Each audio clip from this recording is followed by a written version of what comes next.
To find out more about the series, please go to virgilkaylock.uk.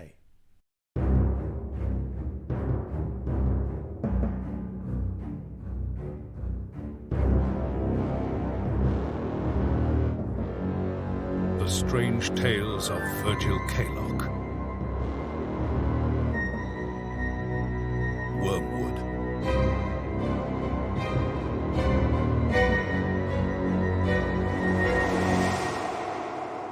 Chapter 3. Communication with my father had always been difficult. We had avoided familial interaction whenever possible. All of our exchanges had been curt and awkward, but the last conversation we had was the strangest.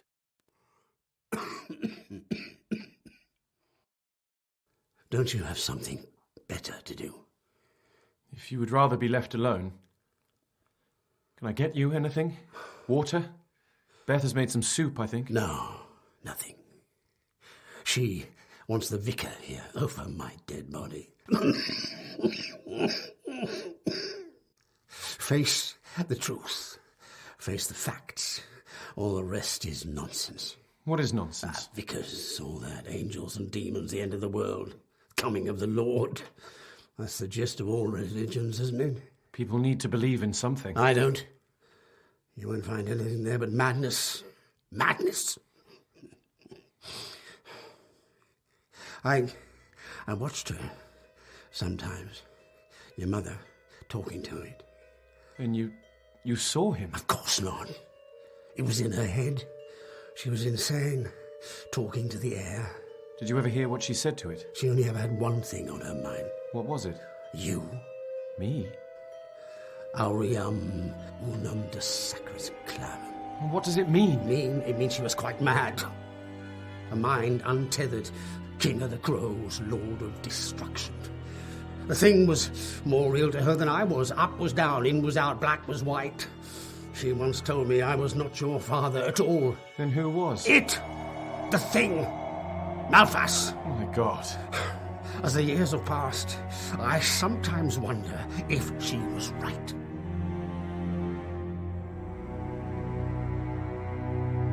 My father died early the next morning, peacefully in his sleep. The doctor came. The vicar dropped by. We spoke together in hushed tones. I examined myself for a reaction, physical or mental, but I was numb. I did not pull back the sheet to see his face. He lay shrouded in his bed, dark, silent and motionless, but he still managed to insinuate a weary disdain. As I left his room, I took the gun from the drawer and put it in my pocket. Death affects us all in different ways. You've had a shock. You can't prepare for it. It'll take you some time to take it all in. I'll get everything sorted. Don't worry about anything. Thank you, Aunt. I appreciate it. Speak to your friends on the telephone. Companionship is what you need right now. Have you spoken to Miss Bell? I sent a telegram. Well, that's good. Will she join you? No. She has an engagement. An eclipse thing. Oh, well. Now I nearly forgot. I was weeding the garden yesterday and I found something very special. Very special indeed. It's a treasure. Beth opened her hand, and there was the same spoon that I had found in the clearing. It's your christening spoon. Buried in the soil. It must have been there for years. I don't understand. Look, it has your initials, VCK. I opened the handkerchief to show Beth the spoon that I had found in the woods, but it had gone. What on earth? Are you all right? Yes, fine. How it ended up buried there in the garden, we'll never know. The inscription, Aureum Unum. It means golden one. Yes, I believe it does. What did she mean by it? That's what you were. The answer to her prayers. And De Sacris Clavum. I couldn't say. It means the sacred key. Does it? Perhaps it's not wise to give these things too much weight. Perhaps Perhaps it wasn't the best time to show you. You have other things on your mind right now. Just take your time. What? What is it? You smell it? Smell? No. What smell? Are you unwell? Perhaps you need to rest. Outside the house, the crows had gathered in vast numbers, filling the trees and covering the ground like oily shadows. A murder of crows, shifting, bobbing and scratching. He was there too, standing at a distance by the old yew tree, leaning on his cane and smoking his pipe, and smiling back at me.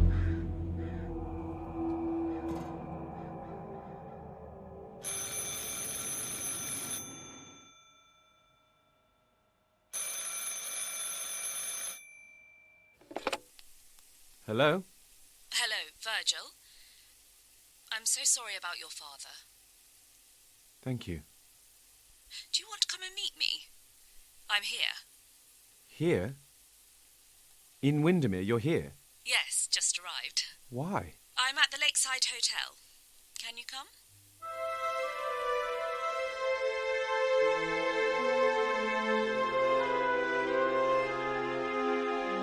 The Lakeside at Bowness was not the most fashionable of hotels, but positioned as it was directly overlooking the lake, it was one of the most popular.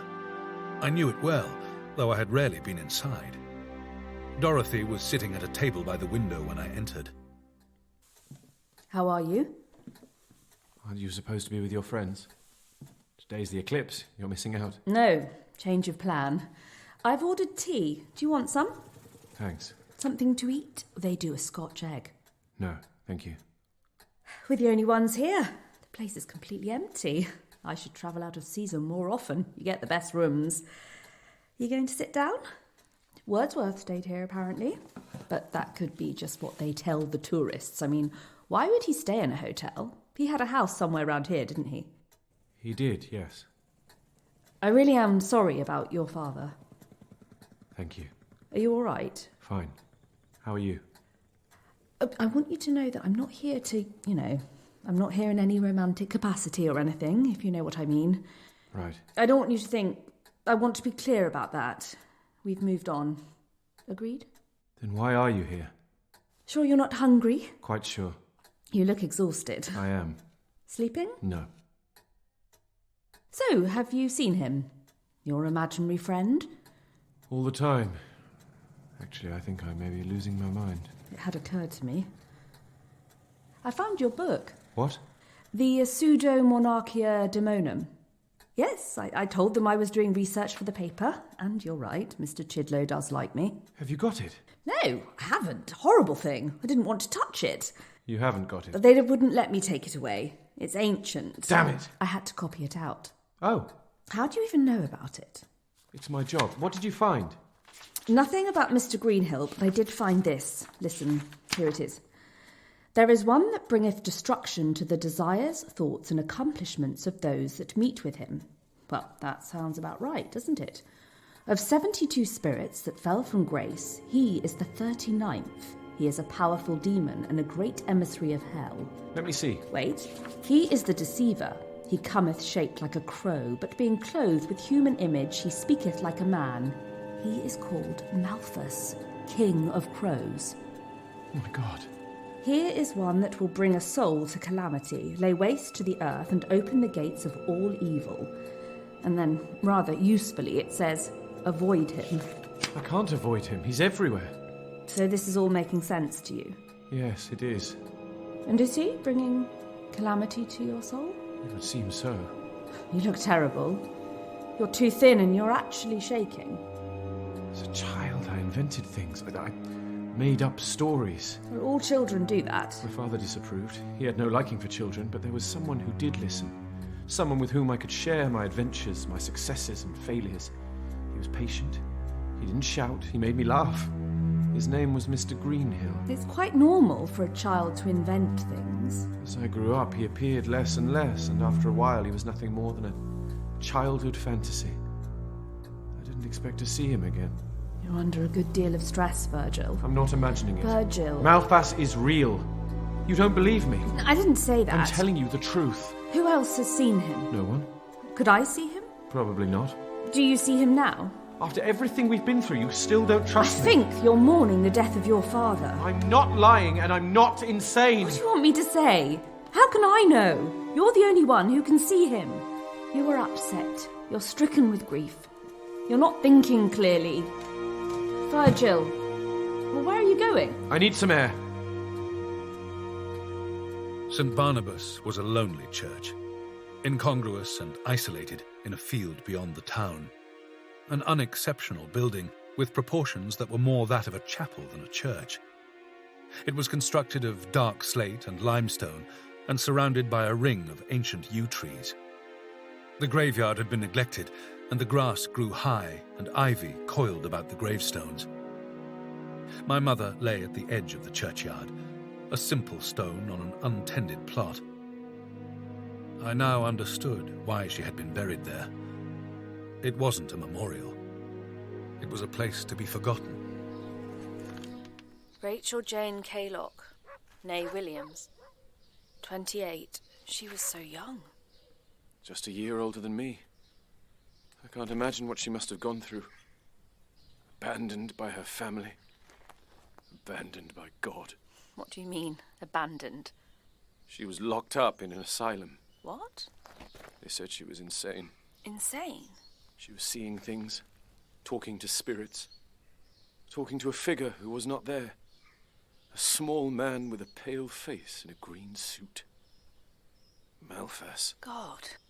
He killed her, burnt her alive, and now he has come back for me. But why? I'm telling you the truth. I'm just asking you why. That's all. It's the eclipse. I don't understand. I am De Sacras Clavum, the key, the golden one. What in God's name does that mean? It means I have the power to stop him. Virgil, you're not yourself. I'll take you home. No. You need to get away from here. We'll go back to London. There's no running from him. He's in my head. My head. He goes where I go. You're tormenting yourself. The crows had gathered in the churchyard. They perched on the stones and shifted in the undergrowth. Do you smell it? No, smell what? You can't see him, can you? I can see nothing. There's nothing there. Do you see the birds? The crows? Virgil, you're scaring me. My hand shook as I pointed. Malphas stood, smoking his pipe, some 50 yards away, the crows creeping like loathsome beetles about his feet. He nodded with a smile and pointed up at the sky. It's the eclipse. He's come for me. Virgil, come away. You must believe me. How can I? There's nothing there. Oh, he's there. I drew my father's pistol from my pocket. Leave me alone! Virgil, give me the gun. The gunshot had no effect. The crows did not scatter. They slouched nonchalantly and tilted on the gravestones. Malphas, unscathed and unperturbed, showed no reaction at all. He turned and walked away from the church, and with a gesture, bade me follow him. Virgil, where are you going? Virgil! Go to the station. Go back to London. I'm coming with you. No! Virgil, wait! You'll run well. Stop. Go home. Leave me alone. Virgil! Stay away from me! Malphas walked ahead through the winter fields, puffs of smoke rising in the cold air. He didn't look back. The crows twitched between the rotting stalks, muttering and whispering and squinting up at me with gimlet eyes. On he walked, field after field, and I followed after. My mind was frozen, empty but for the chasm of dread that was growing inside me. On we went, Malphas always keeping a distance ahead, and I lumbering after, with the gun hanging loose in my hand. The ground grew steeper as we approached a line of trees. A puff of smoke from his pipe, and he disappeared into Skelton Woods, and I after him, pushing through the brambles and bushes. If there was a path, I didn't follow it. I pursued each glimpse of him between the trees. I chased the stench of sulphur, and all the while the crows cackled their malevolence around me. I stumbled into the clearing, scratched, torn and bleeding from the thorns and brambles. The crows littered the ground, still and silent, save for a desultory flutter of wings. A black thumbnail pinched the side of the sun. The eclipse had begun. Malphas was in the centre of the clearing, behind the rotting carcass of the fallen deer.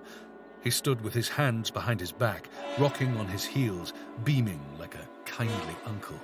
Time always wins out, doesn't it? In the end, I mean. There's no escape. Things move from order to chaos. You never see it happening the other way round, do you? Chaos never returns to order. It only happens one way. The way of the world. I know what you are. Doesn't stop them promising the opposite, though, does it? Promises, promises. Any religion you like, it's the same thing. Only they can stop the tide of chaos. A savior will come along and stop the decay. Return the world to paradise and banish death. If, and only if, you believe. I defy you. And you do believe. Don't you, Virgil Kaylock? How could you not? After all you've been through. And you've been through so much. I gave you life, my boy. I watched you take your first steps. I sent you on your way. I have led you through the labyrinth, and I have guided your path back to me. Here, now, to this very moment. I raised the gun and aimed it directly at his head. Do you not know what you are? I am the only one who can destroy you. You will not take my soul! My dear boy, I do not want your soul. I want your skin. Not for myself, you understand. Oh, no. For him. Be happy, Virgil Kaylock. For you are the golden one. Aureum unum. Aureum unum de sacris clavum. The key. The sacred vessel. You are the host. In your body. He will walk the earth. Rex Mundi, king of the world. Yes, yes. The eclipse is almost upon us. It begins. High above the world, the sun was dying. And as the darkness gathered, a cold wind rustled in the trees. The crows were changing, losing definition and growing in size, their forms dissolving into a gaseous vapor, expanding and reforming until they stood in their thousands, their faces obscured by black hooded cloaks. A multitude of evil, a legion of darkness. Look, look! The mouth of hell opens! Darkness descends! Black night is come! The king approaches! Witness my sacrifice to you, Lord! Receive the body of this thy servant! Walk the earth as mortal man! Hoc corpus tuum! Accipite illum malum unum! Laudam autem magni! The sun was gone. Hell's gate was open. Malphas raised his hands above the blackened carcass, and as I choked back the vile stench of putrescence and decay, that loathsome heap of death began to move. A seething mound of corruption. That sum of foulness was writhing and rising from the ground. An unholy thing of filth, of rancid hide and rotting bone. Behold, Rex Mundi, king of the world! Praise be to him! Behold, the bringer of life! Behold, Lucifer! I tried to turn away, but I could not help but look. That mass of profanity reached out towards me, and screaming with terror, I looked into its face. A face of horror, of madness, and death. The face of evil. And it was my face. The blasphemous, horned, grinning skull of the devil himself. Save me!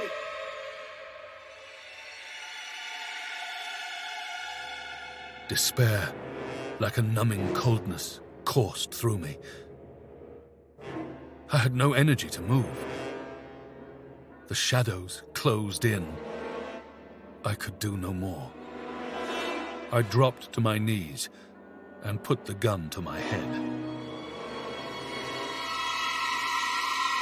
Virgil, stop! Please, stop! I love you! In that moment, all the horrors before me vanished.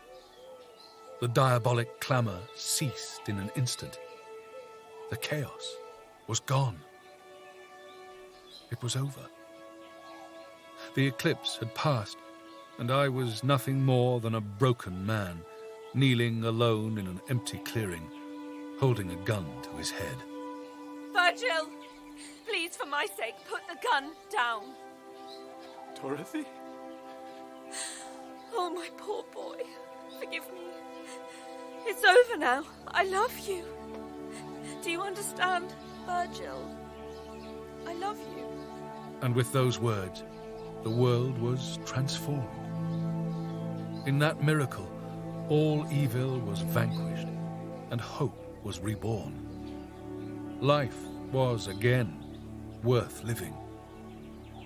The sun returned, and rays of pure light shone down on us once more. This all happened many, many years ago, and yet I remember each and every detail. Dorothy saved my life, my sanity, and most certainly my soul, too. Shortly after these events, I asked for her hand in marriage, and to my complete astonishment, she consented to be my wife. We took a house in Highgate. We were happy, and we enjoyed many years of light, love, and contentment. But time marches inexorably on, and the seasons pass by in an endless cycle of death and rebirth. These days, I live the solitary life of a recluse in a forgotten corner of the northwest of England. I keep myself hidden, and I wait. It is many years now since Dorothy passed away. She was the love of my life. Everyone I have ever loved has grown old and died, but I am still here. It has been well over a century, and I have hardly aged at all. There is some power that keeps me alive. To what end? I do not know. Neither do I know if that power be satanic or divine. I cannot control the events that make up my life, nor understand its purpose. I do not know why I was born, or when I shall die. I do not know if I am a force for good, or an agent of evil. And in these regards, my friend, you and I are very much alike. My name is Virgil Kaylock. Good night.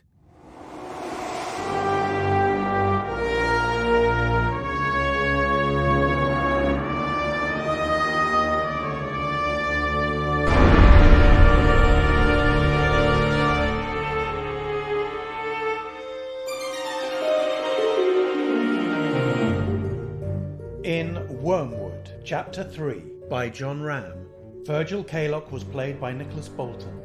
The young Kaylock, Daniel Fraser. Dorothy Bell, Ellie Turner. Aunt Beth, Jenny Funnell.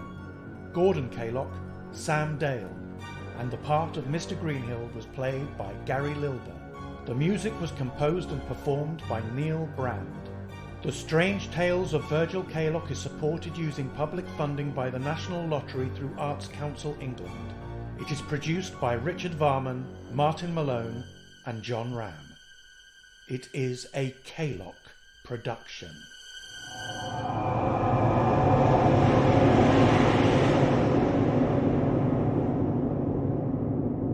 To find out more about the series, please go to virgilkaylock.uk.